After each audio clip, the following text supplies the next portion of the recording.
Good afternoon, tribe. I'm so thankful that you have joined us today to talk about grad school. Is it right for you? Mary has joined us. She has 30 years as a clinical nurse specialist and with teaching undergraduate and graduate students. I am so thankful you've joined us today to share your knowledge, Mary. Well, thank you. I'm so glad to be here. And Chelsea, thank you for the invitation. I look forward to answering the questions and seeing what you're interested in. Yeah, so we had so much interest in this topic of conversation. So we will tackle as much of it as we can today. And if we go over our comfortable time limit, then we'll just resume another time, which will be fine. So just give us a brief introduction of maybe something I didn't cover and tell us your favorite story of your career. Well, yes, I have been a critical care nurse for 38 years, with the majority of that time being in the pediatric intensive care unit. So I love the kids and their families. And then I started teaching about 15 years ago, and I do teach undergraduate and graduate students of all sorts, accelerated, traditional, you name it, I've taught it. But I think I actually tried to think about my favorite story, but my favorite stories, as kind of up in the balcony, are when patients come back to visit. They do that a lot in pediatrics, and it seems like it's around the holidays a lot of times when they do that.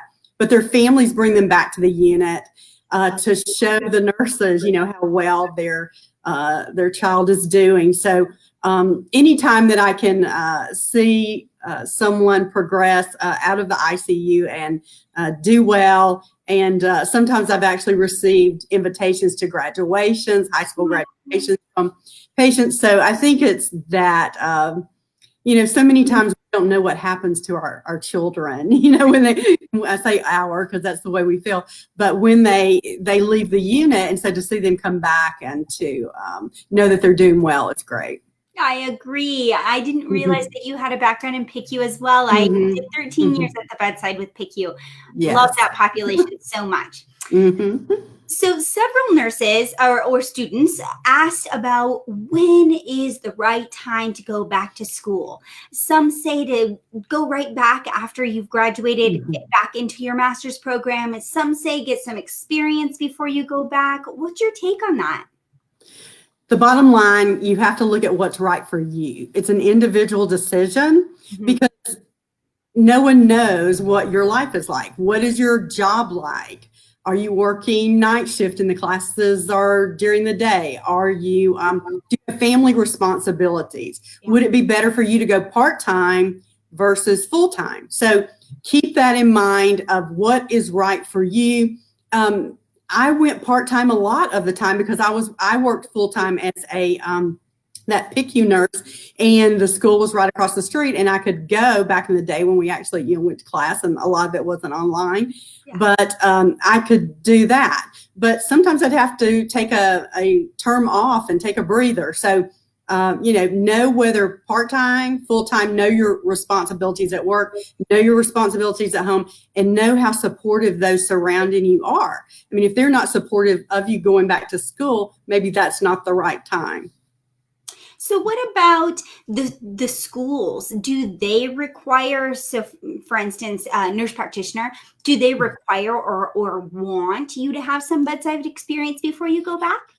Well, that would be great, but actually we have many RN to master's programs now where you don't have to have clinical experience. So that, you know, it's a good thing to have clinical experience, but I went back to school. Here's my story. I went back to school 6 months after I graduated. So I was working, so I was getting the experience while I was in school. So I didn't just stop and go to school full time. But having said that, I know that in CRNA programs across the nation, they do want you to have 2 years of ICU experience at the minimum before you come into their programs. Yeah, agreed. So there are some instances where I've worked with nurses who have already gotten their nurse practitioner and they're working then on getting some experience before they move on to specialize. What does that look like in terms of licensure? Do you not take your nurse practicing test until you're ready to practice as a nurse? Actually, programs do it differently. So those who go into doctoral programs may want the student to wait until they finish their doctorate, but then you've kind of lost that information. You know, it's hard to pull that back up when you're taking the exam. So other schools will allow the nurse practitioners to take the exam when they finish that coursework, and then they start their doctoral work. So I've seen it done both ways. So you have to, again, I think it would be hard for me to pull up that information a couple of years down the road once the doctorate was finished. Agreed. So we're going to get into some of the very direct questions that people submitted. Samaria, I believe I'm saying her name right. If not, please forgive me. She says, I want to be a nurse practitioner in the ED. How many years ED experience should I have first? Well, again, as much experience as possible, because you want to understand what your faculty are talking about when they're talking about bedside issues. Mm-hmm. But having said that, if you have experience and you are working while you're in school, you're going to be getting that experience in tandem. So there is a national nurse practitioner ED group. And there is, you get education as a family nurse practitioner, and then you take extra courses to get that ED information. So it's a hybrid meshed course. And so there's a national organization. You take your coursework, and you can also get a certification in that area. Okay. I think that's relatively new. There are about 10 programs that are doing that across the nation right now. So yeah, definitely relatively new, but it's good because the ED nurses across the lifespan, they see acute care, they see primary care. So it's a mesh. And do those programs, are they primarily online? So anybody across the nation could join in? Yes, many of them are online. So the majority of advanced nursing programs are either fully online now, or have you come maybe once a term or once a month. So it's so much better than, you know, many years ago when you had to be on campus all the time. And that opens up the world to a student. So, you know, you can be in one state and go, you know, to a school 3,000 miles away, because you want that course. So it really is a great opportunity. That's great. So these next two questions are pretty intertwined. Should I get another person, Jessica wants to be a nurse practitioner in the ED, asking if she should get ED and ICU experience? Well, I think that an ICU and ED are such different experiences. Sure. One does not reside in the ED, meaning the patient. That's more of a throughput. You come to the ED to go somewhere else, hopefully home, but you know, you may go to the hospital or the ICU, and so that's the difference. One does not reside in the ICU. It is a place to be assessed and stabilized, and then you will move on. The ICU, on the other hand, you may be there for a certain length of stay where you receive that intense treatment, such as ventilation and drips and CVVH and ECMO and all those types of things. So you will reside in that area. So that would be comparing apples and oranges. So I would say get your experience in the ED if that's where you want to work. Yeah, good advice. I agree with that too. Two nurses asked, to be a nurse practitioner in the ED, what track do I need to be on? And I think you kind of covered that already with that national certification, I guess, additional coursework, right? Okay. I think so. It's a mesh because, you know, it's a little bit acute care, it's a little bit primary care. So they had to develop their own certification and their own education and curriculum for that group, because it doesn't really fit into primary care or acute care. Yeah, agreed. So Chastity asks, I've been 5 years at the bedside looking to get my MSN in leadership and eventually DNP. Any advice? Just look at the programs that speak to you. When I start, since you can go anywhere now, the world is our oyster since everything's online, I would look at the school, I would look at their mission, vision, and values. I know that sounds, kind of out there, but instead of just their curriculum, who are they trying to serve? What is their vision? What do they believe in? Because that's important, because I've worked at various institutions and they were serving different populations. I've worked at schools that served a rural population or an urban population, or served the citizens of the entire state, or a private school that served a different population. So I would look at that, definitely look at the curriculum, and let's be honest, you have to look at cost.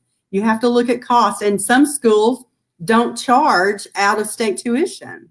Oh. So, look at that. If you're learning online, they may charge in-state tuition for you, even if their school is out of your state. And actually, somebody asked this down a little further, but it's really applicable here. What sort of certifications or qualifications should people be really aware of? You hate to get into a program that isn't recognized and you don't realize it right away. Yes, you definitely want to make sure that the school is accredited. Accreditation is everything, so look for that. They'll be accredited by either the National League of Nursing or the CCNE, the credentialing service out of the American Association of Colleges of Nursing. So you definitely don't want to spend your time going to school and find out the school is not accredited. So do ask around too. That's another thing when you're looking at a program. You're probably going to have colleagues who are in programs. So ask them what they think about the programs and would they recommend it to someone else. Yes, absolutely. We get lots of questions in the group asking, who recommends X, Y, and Z school? And almost always, if nobody is saying anything, that's a red flag.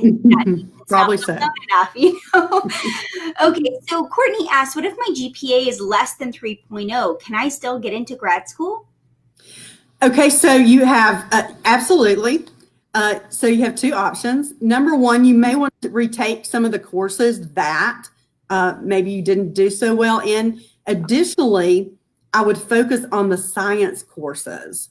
That's one of the things when the applications come across. I've been on those application review boards, and we look strongly at the sciences. So those are big to look at, most definitely. So keep that in mind.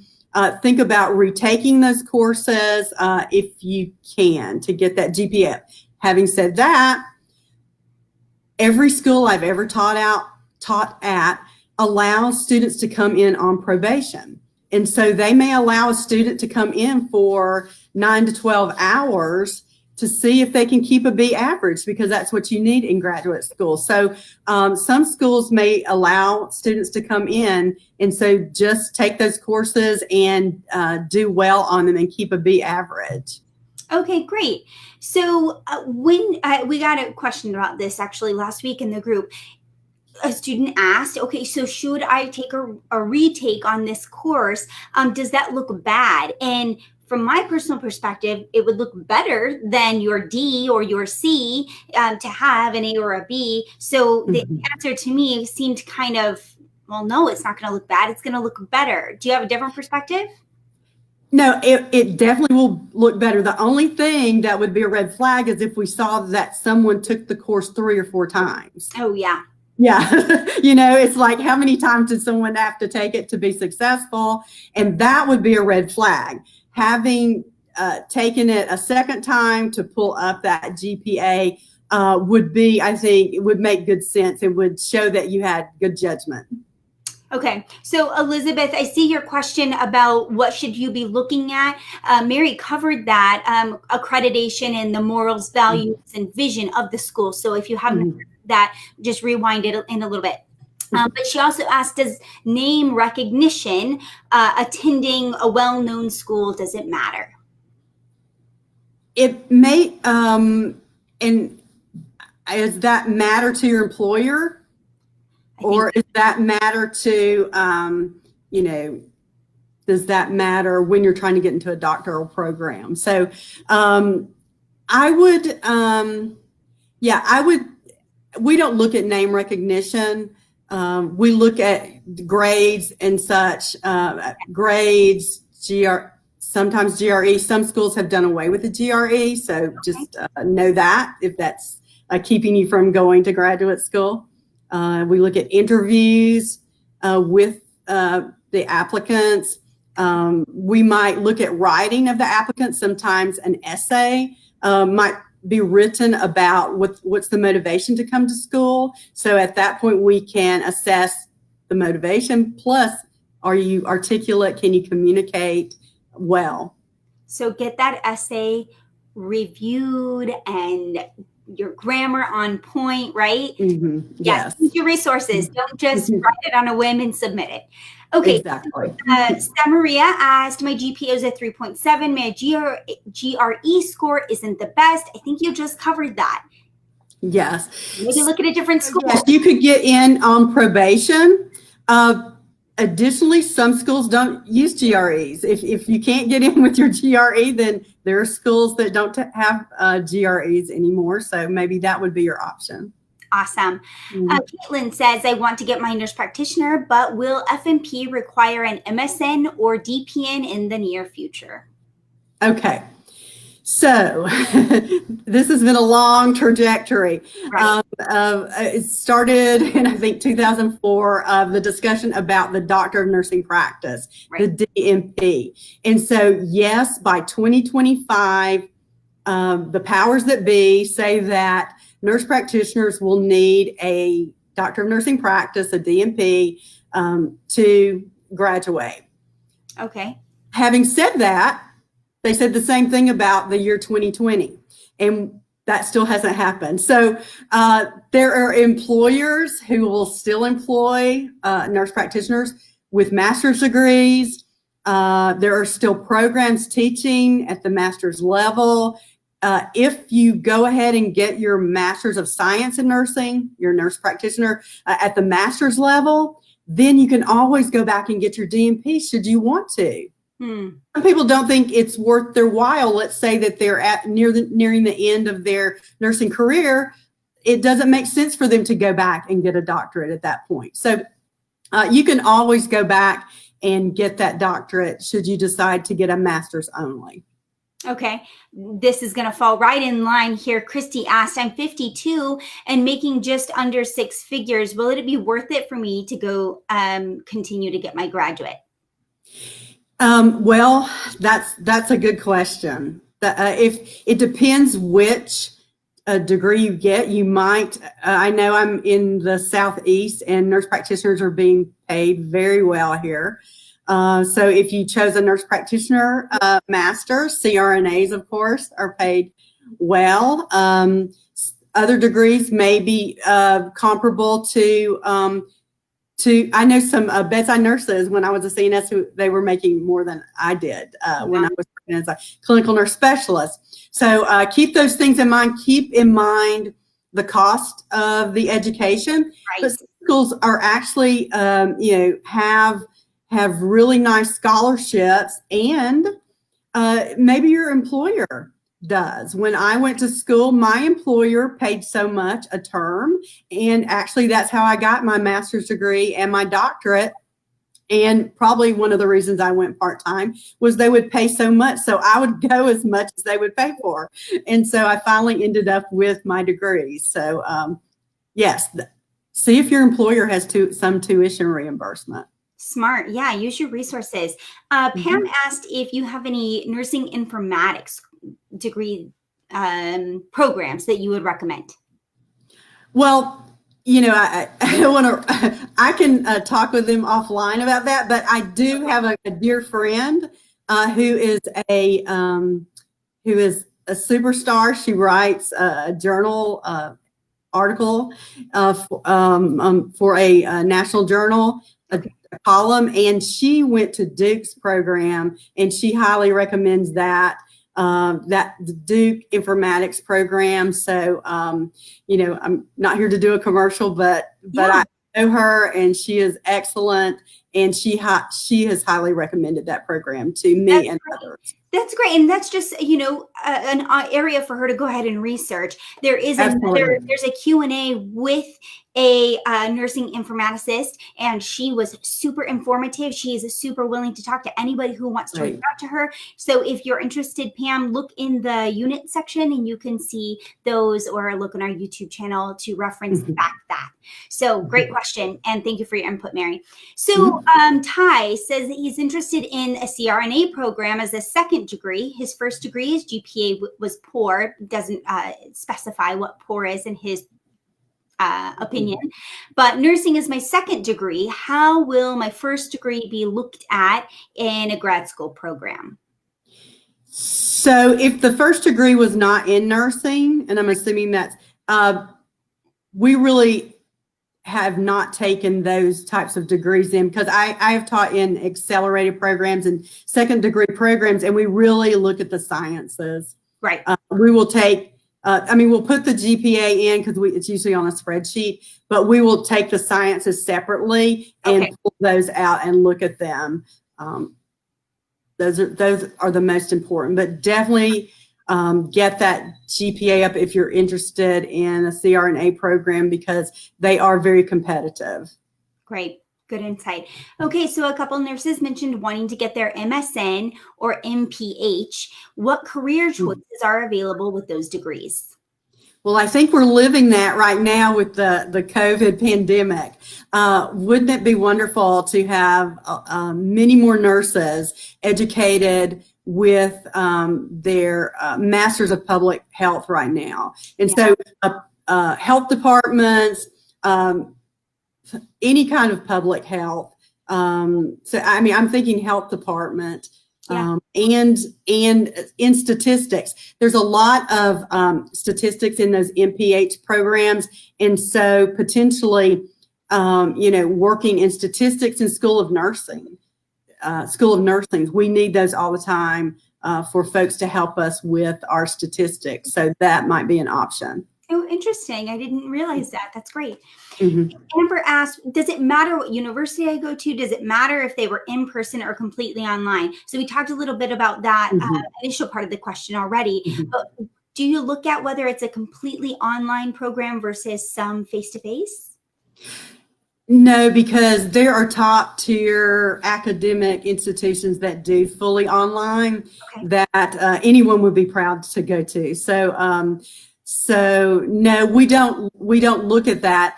Sometimes if folks are trying to transfer courses in, we might ask for a syllabus just to see if it matches our curriculum. But as far as online, there are many great schools that have fully online programs.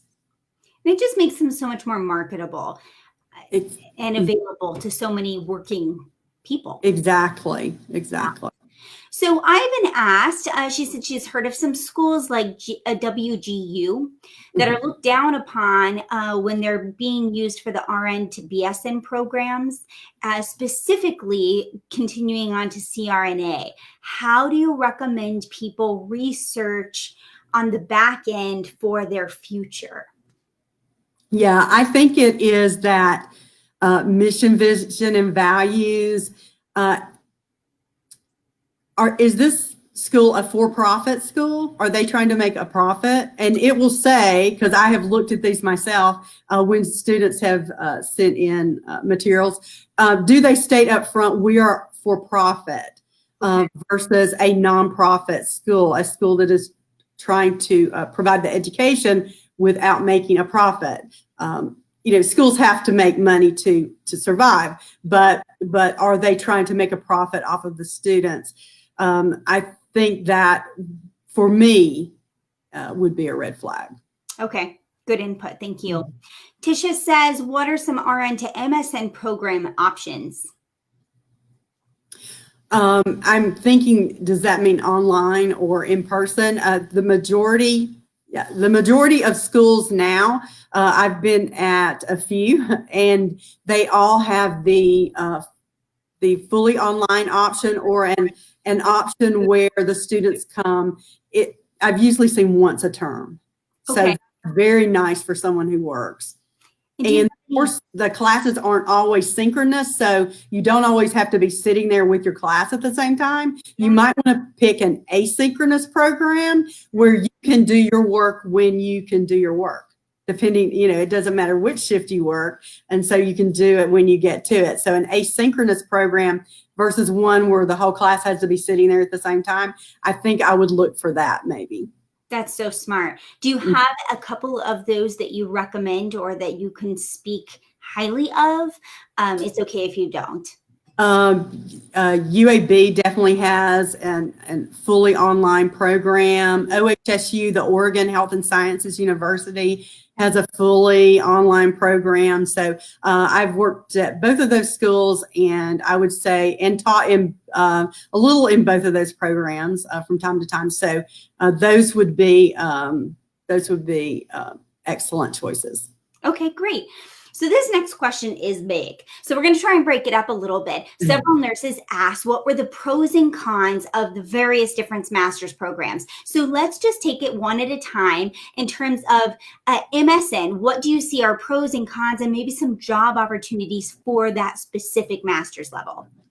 Okay, so right now there is a great need for psych nurse practitioners. Okay, let me just start with there's a great need for all types of nurses, as we always know. There's always a nursing shortage. But if we had to pull that down to one or two nurse practitioners, mental health nurse practitioners are needed now. Okay. They're going to be needed for the patients who have dealt with COVID. They're going to be needed for the families who did not get to see their family member during COVID if they were hospitalized. They're going to be needed for the family members who lost a loved one during COVID. And they're going to be needed for the staff who have been through this, this pandemic, who have seen so much. And then, of course, there's the opioid crisis.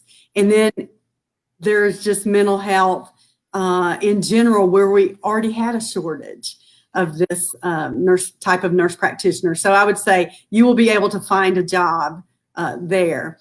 Acute care nurse practitioners, we need acute care. There's a lot of family nurse practitioners, and that's wonderful, and they work in primary care, but those who work in acute care can work in critical care, can work in the hospital. We definitely need acute care nurse practitioners as well. Mm-hmm.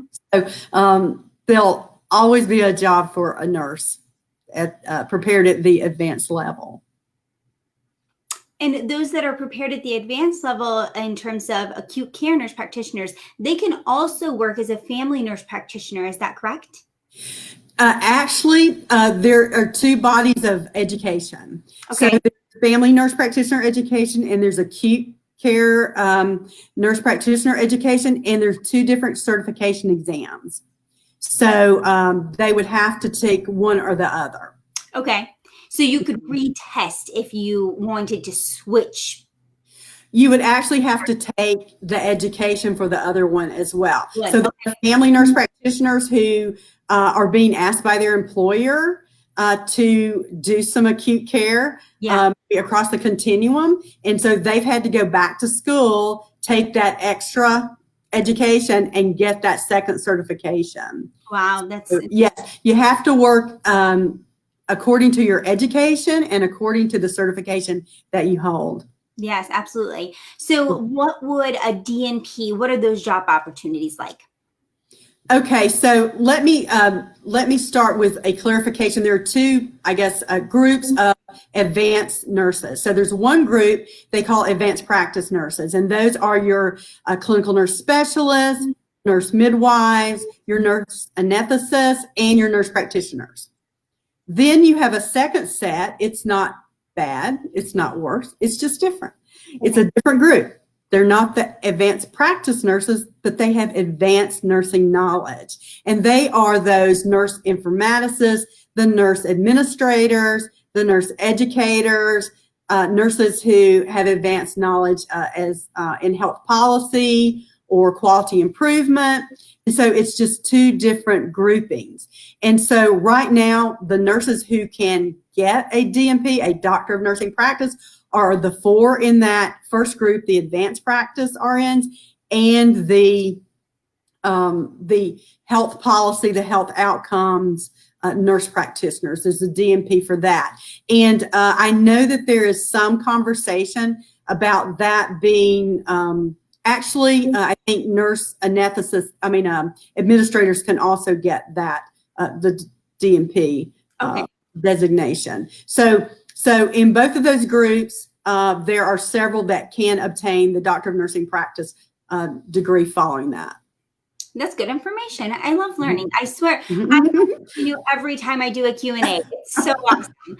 All right. So Tay asked if you have a specific recommendation for primary health. Sorry. I think it's mental health. It is mental health nurse practitioner in the Colorado area.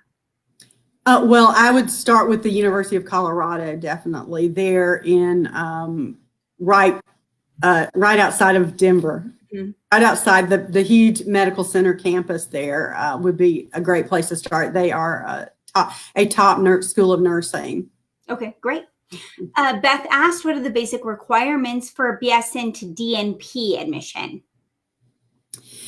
It would really be the same as for any admission, and that would be your GPA, the sciences, a GRE, if that's used. Again, many schools don't use that. They probably will also do an interview. Some schools do or do not. And that writing of an essay.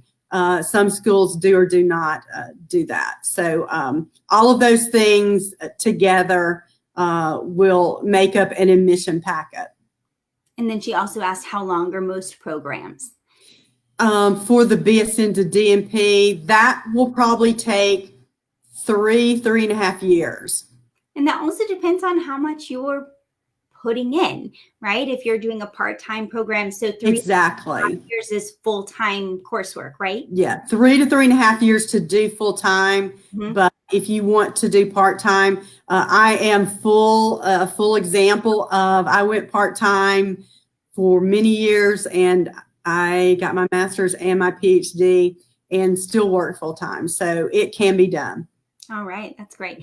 Shawnee says, my passion is diet and nutrition and the relationship between gut health and autoimmune disorders and food intolerance. What graduate program would you recommend?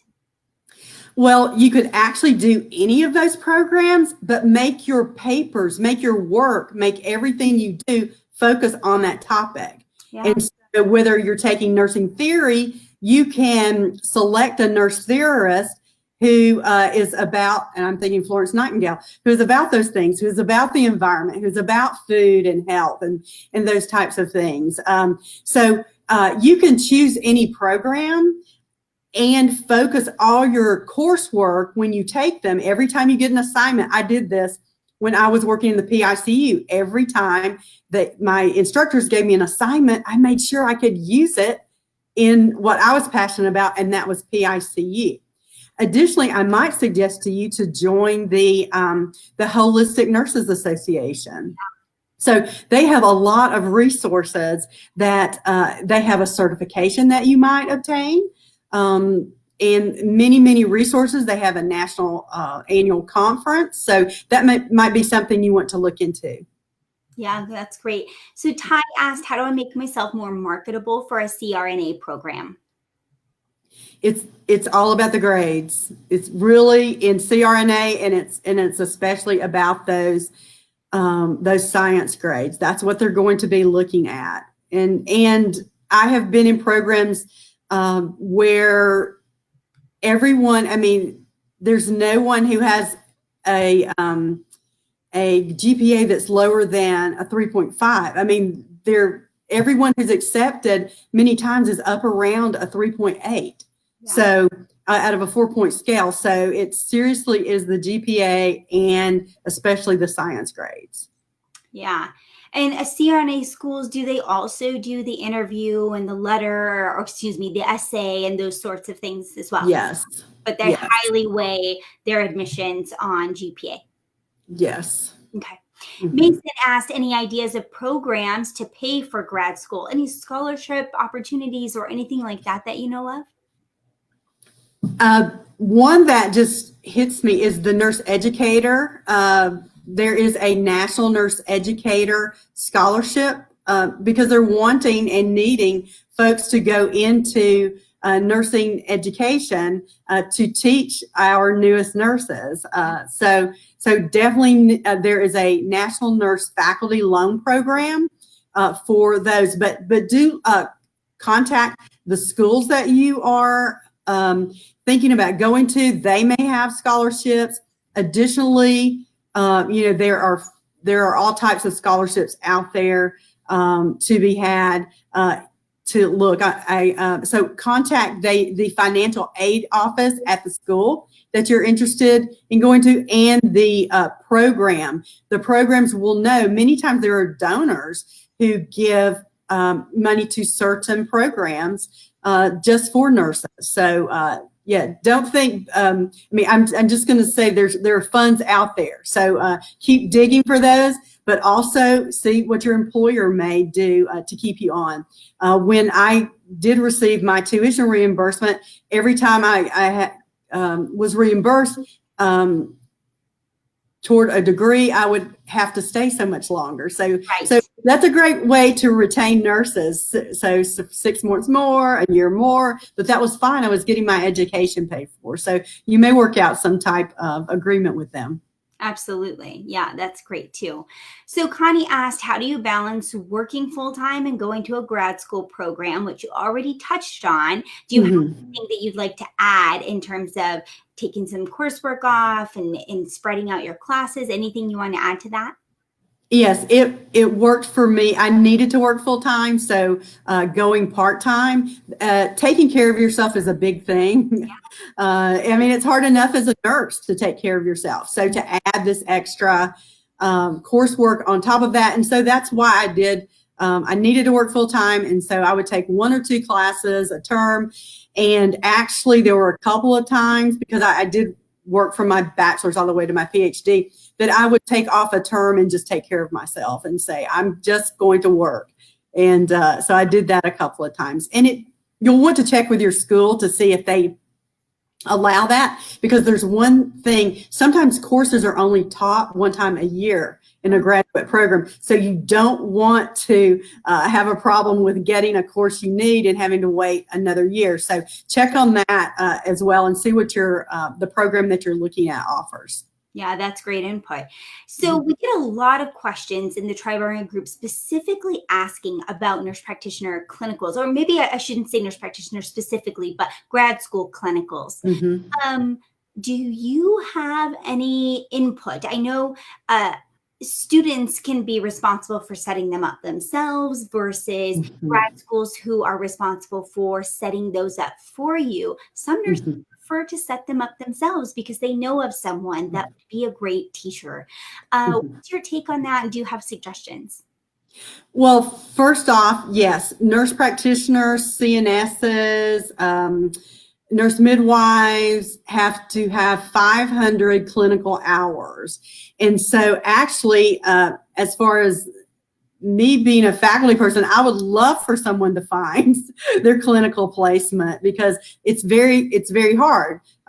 Where I live, there are many schools trying to find preceptors for graduate students, and so it can become very hard. So many times schools will allow students to bring forward a suggestion for someone that they would like to work with.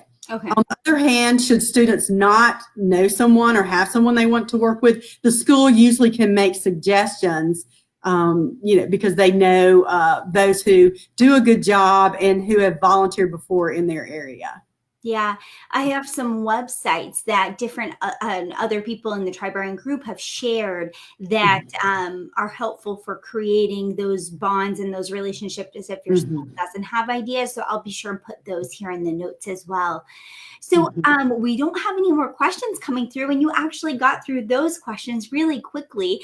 So we will wrap up by you telling us what you're looking forward to most in your career. Well, I think I think we all have learned a lot being in this pandemic. Yeah. I think that we can, I hope for all of us that we come out of the pandemic better than we went in. I mean, what things are we seeing that we can make a change from, you know? I keep seeing that quote come across, that do we really want to go back to normal? Right. That was normal good. And so I think I'm going to take some time to reflect and to see what things can we as nurses impact. I mean, we've seen a lot of things, positive and negative, related to how nurses have been treated during this pandemic. And I think this may be a time for us to speak up and to use our bold voices to not go back to normal. So I'm going to take some time to reflect on that and to impact where I can, you know, for a healthy work environment for all nurses, no matter where they are and what they're doing, because as you know, the Pew Foundation says that we're the most admired profession. And so why shouldn't we be treated well? Absolutely. Well, Mary, thank you for your time. Thank you for your insight and your knowledge. I really appreciate you taking this moment to be with us today. And I appreciate all of you who tuned in. Thank you so much, guys, and have an amazing day. Keep learning. Good luck, everyone.